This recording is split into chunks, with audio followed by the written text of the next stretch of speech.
Hi, and welcome back. Today I'm going to talk about foiling mosaic tiles. These are ones that you'd want to use in stained glass work. And as an Amazon affiliate, I do make a little bit of money if you choose to buy some of the stuff that I suggest in the detailed description. That's completely up to you. It's just there to help you.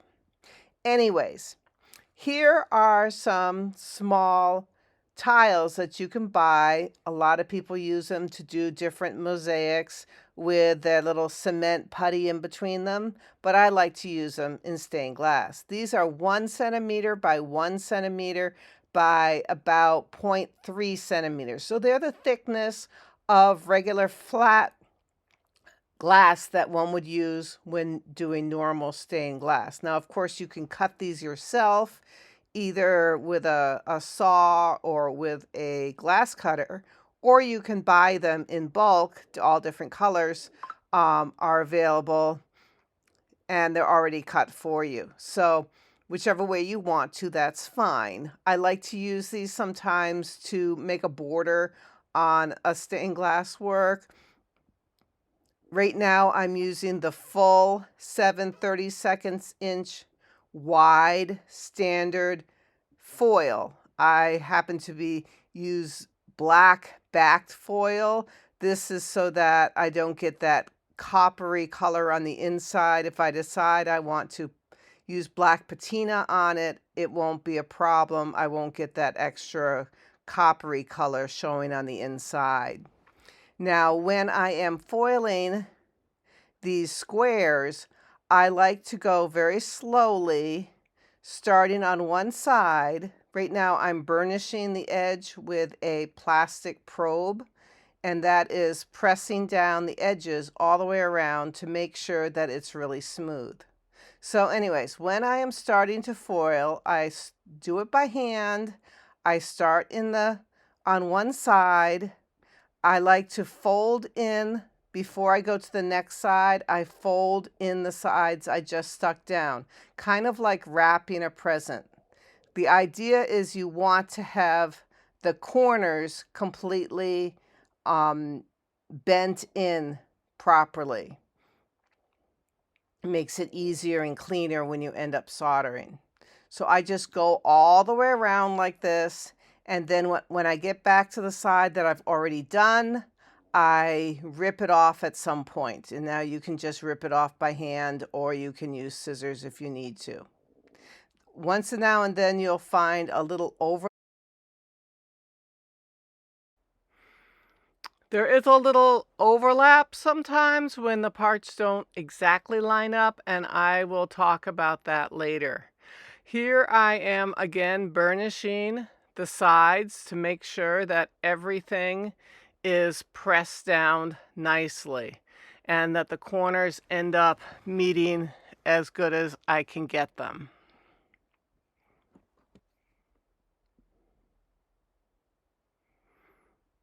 I'm continuing to go all the way around my little square, and I have timed it that to foil a little square like this and to burnish the whole thing is taking me about 1.5 minutes each. So yeah, they're not the fastest way to do work, but I end up liking to use them. So I end up doing a whole bunch of them when I'm sitting watching TV, doing something that is not really taking a lot of my attention. And then when I decide I want to use them, I'll have a whole little bowl full of these little pieces. So I will be showing you a few more in this video, so you can get an idea. Watch me again and again doing them.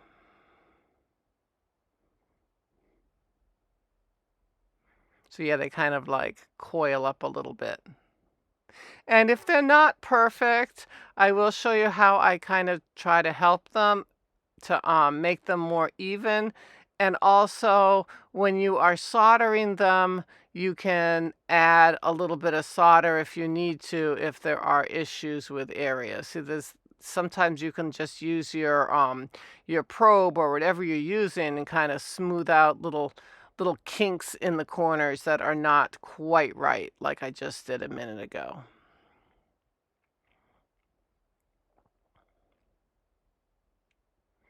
Now I'm going to do some diamond-shaped pieces. So when you want to buy your pre-made glass mosaic pieces, they come in squares and rectangles and triangles and these diamond shapes. So whatever shape you want, it's pretty much the same process. You want to do one side at a time, making sure that you pinch in the corners before you go to the next side. That'll give you the best corners when you're done. And I always overlap the last one. You can overlap the whole way. You can cut it halfway, whatever you want to. If the first one didn't come out terribly smooth, the first section that you did, you can overlap the whole section and thus make it look better.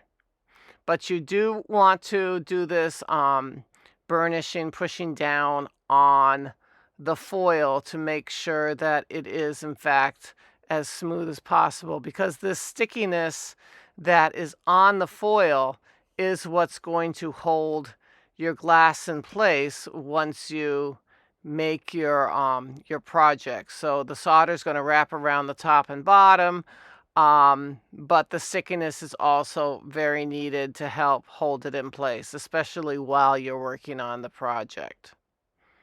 So I like to smooth it down really nicely. And these shapes take about the same amount of time. So here again, about a minute and a half per little piece of glass. I like to use the cathedral. See right now I have that extra little overlap. I'm using a razor blade, like an X-Acto blade or a mat knife blade, to just cut off that little mistake that I made. So that's one way to make it look better. So here again. So when you're buying these, if you're going to use them in stained glass and you want them in like a window unit where the light wants to go through the project, or on a lampshade, you'll want to make sure that you order glass that is not opaque. So you're going to want to have the words cathedral or translucent or transparent in the description, because if you don't, light's really not going to go through it, and it won't look the same as if you can have, light glistening through your project. So you can get so that most of the time you don't have little overlap mistakes. But when you do, you can just, use an X-Acto. I also sometimes just use my probe itself to kind of like squish it over. And that sometimes works, especially if it's just overlapping just a little bit.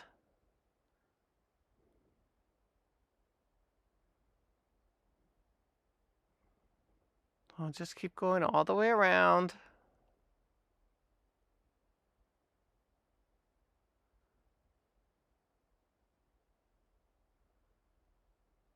And remember, you could make your own little mosaic shapes if you want to. These shapes, you can use nippers or a glass cutter and change the size if you want to later on, if they don't quite fit what you want. Or you can, as I said, make your own, the exact size you want to.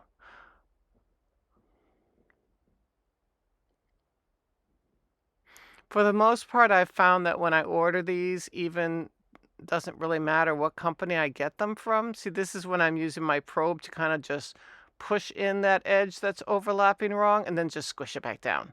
So that's another way you can cut it off, or if it's really little, just squish it down. Now you can also get these rectangular pieces, and there's a few different sizes of the rectangles.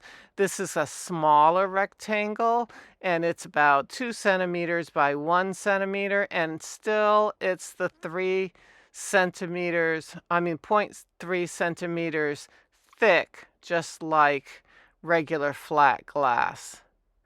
This one right here is a little bit on the opaque side. Most of them, as I said, I like to get them so that they're very transparent or translucent, so light goes through them. Light does go through this one a little bit, but not quite as well as I usually like it. So I'll just have to save this bunch for some project that it works for. Now, as you notice, I did have some issues with that first side that I did do. So what I just do is overlap the next piece a little bit more than I might have done, so that it covers the issue that I had. So I'm just going to go around it a little bit more, just kind of put another layer on it, and then I can fix up that corner that I was having issues with.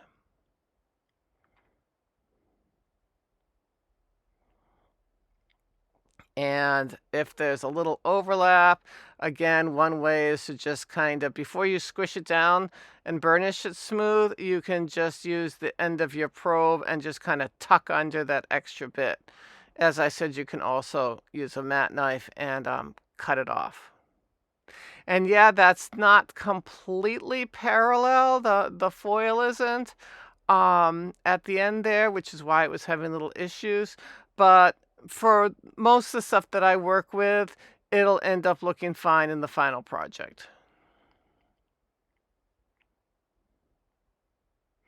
Now there are different types of tiles that you can get that are already made, and I'm going to talk about different other mosaic tiles that you can buy. So this is one type, and these are approximately 2 centimeters by 2 centimeters, and again, about 0.3 centimeters thick. So they're the same thickness as the other, as a sheet glass, but I treat these a little bit differently. These particular pieces, what I like to do is I like to use only half of a regular piece of foil. So a regular piece of foil is 7/32, and I'm going to cut them in half. Now, yes, you could just use your narrower foil. You can buy it 3 millimeters wide, but I want to use black backed foil, and I haven't been able to find some that I like the price of that is comparable to this particular type. So I just usually just cut it in half. Now, if I wanted to have the copper backing, then I might use the 3 millimeter that I do get that is copper colored. But if I want black backed, I just use my normal Studio brand black backed foil and cut it in half, which really isn't that big a deal. Now, the reason I do this for these particular types of mosaic tiles is that they're not smooth on one side. They're bumpy. You can see those bumps on it. And I don't really want to cover that much of the edge with the foil. So of course, like the other squares and shapes that I foiled, I did wrap around quite a lot, and you saw a lot of copper. But those were completely flat edged, whereas these, since I buy them already made, I didn't cut these myself, they come with some strange kind of beveled edges to them. But the good part about that little bit of bevelness that they come with is that the solder is going to be able to actually go in a little bit on the side and it's not just going to be a smooth edge. It's going to be a little bit of a variety there at the edge, and I believe that the solder will stick just fine with me only using half the thickness of the foil. So that's why I opt to do this for these type of mosaic tiles. I actually got these mosaic tiles from Temu. I haven't found the exact same ones on Amazon, but stuff comes and goes. Sometimes you can buy them at one place, and then sometimes you can buy them at another place. So right now, I got these from Temu. So I am again burnishing. Now it is uneven on one side. You can see it's kind of ripply. So I still kind of press down on each little bit to make it as smooth as possible. Now, of course, I could have those ridges go up, or I could have them go down, whatever I want. But I think they're interesting, and I can make like little tiley designs with them, which would be kind of fun for special projects. Now let's look a little bit closer at it. So this is my little square, and you can see the bevelly edge to it. And I am going to be doing it with that scalloped uneven edge down, so I can line up my foil with the smooth side of the glass. So I'm just lining it right up, right along the edge like that, and going around the project like that, and then I'll turn it over so we can do the other side. Now, of course, if you're cutting these yourself with scissors, they will not be as perfect as if you bought like 3mm wide foil and use that, unless you're like really good about cutting. It's going to be a little bit variety in the variation in the cutting, but you can get so they're pretty darn accurate. Again, when I fold it over, I want to make it as smooth as possible, and then I'm going to burnish down all the edges. The corners, I just kind of fold them in as best as possible, because it kind of tapers in on the glass all the way around. That, as I said, the edges aren't like square like the other tiles, so I can't really do the little corners like I did with the other ones. I'm more concerned about lining it up perfectly with the smooth side, so when I go back to burnishing, I just do the best I can to make them smooth. And so here's I'm making yet another one. So I'm just whipping around the sides. And then I will cut off the excess and smooth it over as much as possible. And these came in a variety of colors, which is pretty exciting. I ended up ordering some more, and I'm not exactly sure what I'm going to do with them, but when I decide what I'm going to do, I will show you, because they do seem like they're kind of fun. These have kind of a gold glitter mixed in with them. They say they're glass, but I don't know. There's some composite, I think. These right here are some other tiles that I got from Temu, and these are 1.5 centimeters by 1.5 by, again, 3. Now, these are slightly tapered on the top and bottom, so again, I only used half the thickness of a normal piece of foil, so I didn't wrap around a lot like I would with those square pieces. And these came in a variety of colors also. And there was something very similar on Amazon. So you just have to keep on looking. Make sure that when you do buy your tiles that you get them so they're ceramic or opaque if that's what you want. and that they're glass. You do not want to get something that says that they're acrylic because they will probably melt when you try to solder. Um, but sometimes they're not overly specific on what it is. Sometimes you can buy tiles that are stone. That's fine. That's a natural material that will not melt with your iron. So these are a little different than those green ones that I had in that they're kind of flat on the sides, but they do, as I said, bevel on the top and bottom. So I have faith that the solder will actually adhere to the foil because there will be some gaps between the tiles. So I hope this helps you with your foiling endeavors, and let me know how it goes. And have fun. And please post if you actually use these in a stained glass project. It would be great to see what you do. Thank you. Bye-bye.